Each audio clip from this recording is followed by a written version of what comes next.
Hello, sports lovers. Welcome to another exciting episode of Sports Busstop. Today, we have two issues we're going to be discussing. Yes. Number one, we're going to talk about CAF. The CAF Appeal Board has ruled, while the NFF is also currently appealing FIFA's decision as it concerns the petition they made against the RO Congo. So, welcome on board. My name is Negi Anesadibola, but you can call me the Sports Amazon. And of course, I have Lisa, the sports talkative, here. And she's very eager to talk about this issue. No, Lisa, seriously. first off, how are you? How are you? If I start saying how I feel right now, in fact, we'll finish this entire episode explaining how I feel. But anyway, let me just give the generic answer. Go ahead. I am fine. Okay. Hello, everyone. Welcome to Sports Bus Stop. And as she has said, I'm Lisa, your sports talkative. So, looking at the CAF, because me like this, at the verse, I'm annoyed, I'm irritated, and I am angry. At the same time, surprised at CAF for making this move 2 months after a tournament has happened. Because why make this move now? So this is my theory, and I think a lot of people agree with me, is the fact that Morocco already reached out to CAF that they are not going to host the Afcon for the 2026 Afcon, which was supposed to begin March. This month of March from 17th down, which they postponed down to July. And when that postponement came, obviously, I remember I told somebody and I said, I know Morocco is still angry at the fact that they lost to Senegal in the Afcon 2025 final. And they are not willing to host Afcon, and they are being hostile to other nations, and this just proved it. Because imagine you overturning a decision that was made on the pitch, because it was decided on the pitch, and you and some selected people went to the boardroom to overturn a decision. Just a day after, I saw a news now that Morocco announced that they are now willing to host the Afcon. Is the audacity for me. Like, it is the audacity for me, because if they were to overturn the decision, normally the issue that happened in the Senegal Morocco final, it wasn't a very pleasing one, and everybody would agree with me that that scuffle that happened for 15 minutes concerning the penalty disagreement between Brahim Diaz and the referee and the Senegal player, where he was demanding that they check that he earned a penalty, and the whole scuffle that happened with the Pape, the Senegal coach, telling his players to leave the pitch. Normally, under FIFA bylaws, and it's even in the CAF bylaws, the referee has the autonomous decision to forfeit that match in favor of Morocco, but he didn't. He didn't do that. He waited for 15 minutes trying to solve the whole decision, the whole issue, and say, you know what, come back to the field of play and let's iron this out. And this happened in extra time, extra time. And he was like, let's iron this issue out. If the referee has made that decision of knowing, you know what, I blow full time, the decision is in favor of Morocco, no problem. We wouldn't have had any issues. Yes, a lot of people to raise lots of eyebrows, but in a football match, the referee, the center referee, the main referee has the autonomous decision, like the autonomous authority to make such a decision in a case where something like that occurs in a match. And his decision is final. Now you are coming to overturn a decision that was made by the man that had the power to decide a match, because you are what now? A board of, is it a disciplinary committee? The appeal board. Now you are overturning a decision that was already made on the field of play. And not just overturning, it is the timing for me, the timing. The timing is too wrong. 2 months later, you are coming to overturn. If it happened a week after Afcon, we would have been okay with it. There wouldn't have been lots of outcries. Oh, okay, we understand. 2 months later, and not just 2 months later, weeks after, the same Morocco refused, because I am saying it, refused to host the WAFCON. You are not trying to come in to overturn a decision that was made by 22 players on the field of play. Even if Morocco had decided at that day that, you know what, we are not going to continue this match, they would have said, okay, you know what, we'll set another date for a final, for the final match to occur, and we'll replay the game from the beginning again. It would have happened, but he didn't. And the referee made that decision. Yeah, come, I beg. See, well, we're talking about the CAF appeal board. Like I said, they have ruled and they have stripped Senegal off the Afcon 2025 title, awarded it to Morocco, citing Article 82 and 84, and stating that Senegal forfeited the final. It has caused uproar. I mean, fans of football in the continent as a whole, not just even our continent, in the world, people are discussing this particular issue. Well, let me share my thoughts anyways. Now, see, it was distasteful. Very. Watching. Now, I even want to draw your mind back to the finals, back to the Afcon, in fact. It was distasteful watching poor officiating repeats itself in the Afcon 2025, most especially in the games where nations were playing against the host nation, which is Morocco. Not to even talk about the towel drama, the ball boys drama, you know, it was just a lot during the Afcon 2025. And of course, it started from Ismail Sarr's goal that was cancelled. Yes. In a few minutes later, the referee awarded Morocco a penalty, which you have already explained. So that was where this whole drama started from. Now, after some weeks, after looking at this, CAF, in fact, there were a lot of, what they call it now, a lot of fines flying here and there. Senegal was fined, Morocco was fined, some of the players suspended, a lot of things like that. And boom, we now have a surprise package. It's really surprise package. It's a surprise package. We now have a surprise package ruling that says that Morocco is going to be awarded the Afcon 2025 final. Now, looking at it, I think when you look at the laws, there might not be enough time for us to go through the laws and the articles. Article 82 and 84. Now, looking at it, I think looking at the rules, it is legally solid on the surface, but I also feel like it is also open, because when you read it, there are some it's loops. as if it is always, it's also open for other interpretations. Yes. Now, you talk about it. I know that what Senegal did was quite wrong. Yes, very. Because, of course, it wasn't right to do that, to leave in the pitch. And that is majorly one of the things that they have used to hold Senegal by the neck in this particular case. But when you look at it the other way around, the players didn't leave the ground. The players didn't leave the ground. And like you also stated, the referee restarted this match after a few minutes. And Morocco had the chance to win this game. And they flopped. They flopped. They didn't. The moment the referee restarts the game, it means that both Senegal and Morocco, they have equal opportunities to either win the game or lose the game. Everybody had a fighting chance. I don't even feel, because when it comes to the issue of forfeiting a game or abandoning a game, it means that the players would withdraw themselves from the venue. It means that the players will leave the venue. But this was not the case. They were still around. This referee restarted the game.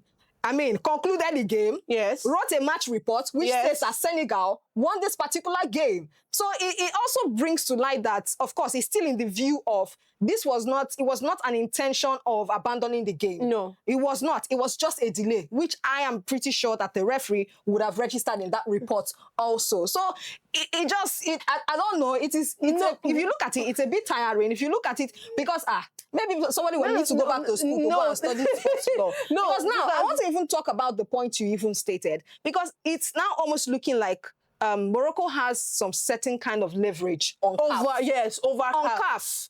They do, because you're looking at, look at the quick succession of things, how things have played out during these recent weeks. First, Peace Mabe came out and said South Africa are ready to host. We were shocked. Before we knew it, CAF came out with a statement and said, the AFCON 2027 will still hold, and then Morocco still has the hosting rights for WAFCON 2026.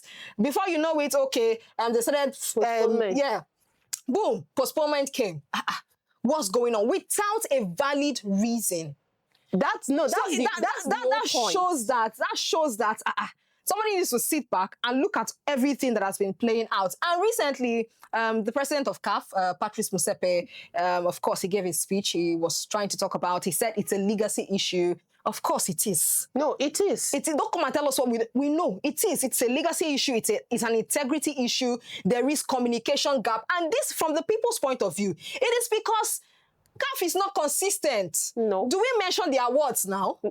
Exactly. It's not consistent. Exactly. There's a trust gap. Obviously, there is a trust gap. So what are we saying here? I mean, you would pass a particular judgment, or you would give a particular statement. No valid reasons, you do not explain. Okay, what do you want the people to feel? How do you want the people to feel? How do you want the people to look at it? Of course, we're going to have opinions. Actually, because I'm just waiting for Senegal to appeal to the Court of Arbitration. No, they already said they are already appealing to CAF. So let's see how, these events would eventually turn out. No, but even then, again, somebody posted a glimpse of the reports. I don't know how the person got that referee report. And I saw abandonment somewhere, that the referee stated abandonment in the report against Senegal. And I'm like, abandonment. I think the referee too should come. The referee needs to come out to come and clear the air on so many things. And it's not just about stripping Senegal. Many of the fines that was levied to Morocco has been reduced. Yes. Some has been obliterated. Some have been reduced. One of the fines that stated they are to pay $100,000 have been reduced to $50,000. Another one that stated that they are supposed to pay $20,000 have been reduced to $10,000. There was one that a player, you remember the Moroccan player that was dragging the towel with the second choice goalkeeper of Senegal. Now they removed every fine that they gave to him. He's not to pay anything anymore. So there's a problem somewhere. There's something that is going on that they are not telling. And what CAF does not know is this, that it's giving the international communities and international bodies a glimpse into the many of the issues that is happening in CAF, and they will not respect Afcon. They forget that most of our African players, they are not home-based. Yes, they play their traits in European teams. They are not home-based. They play in Europe, in Asia, in the Asian and American continents. And when it's time for these kind of competitions like the Afcon to come, some of them will be very unwilling to release their player. Have you forgotten what Jürgen Klopp? No, Jürgen Klopp. There was a time he stated that. Yes. I mean, talking about the African Cup of Nations, it's not a major tournament. Actually, even Jamie Carragher made the same statement that the CAF African Nations Cup, it's not a major trophy that players should be taking very seriously. So this particular situation that just happened is just justifying what they have said. No, but for me, let's see what happens. It's rubbing off on a lot of people, because many players, clubs, and countries in the African continent are going to lose their trust and sense of goodwill. There is already a trust gap, and it's not good. Yeah, so it's not a good one.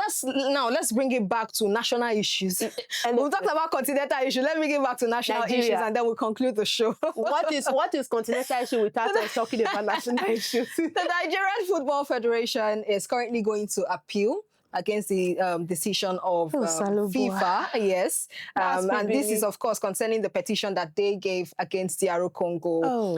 Jesus. It's concerning the issue of DR Congo fielding some players that were not eligible during the World Cup qualifiers. Seriously. Now, there is something that came out. Of course, this information is public. So I will just quickly take it and let's begin from there. Now, an inside source, according to this information, it states that an inside source within FIFA, the World Football Governing Body, has disclosed that the Nigerian protest did not meet the procedural requirements for it to be considered by FIFA's judicial bodies. Cited a lot of articles, like Article 8 of the regulation stipulates that any protest must first be communicated to the match commissioner within 2 hours of the completion of the match, and then followed by a detailed written submission within 24 hours. Now, Lisa, the NFF made this appeal a week.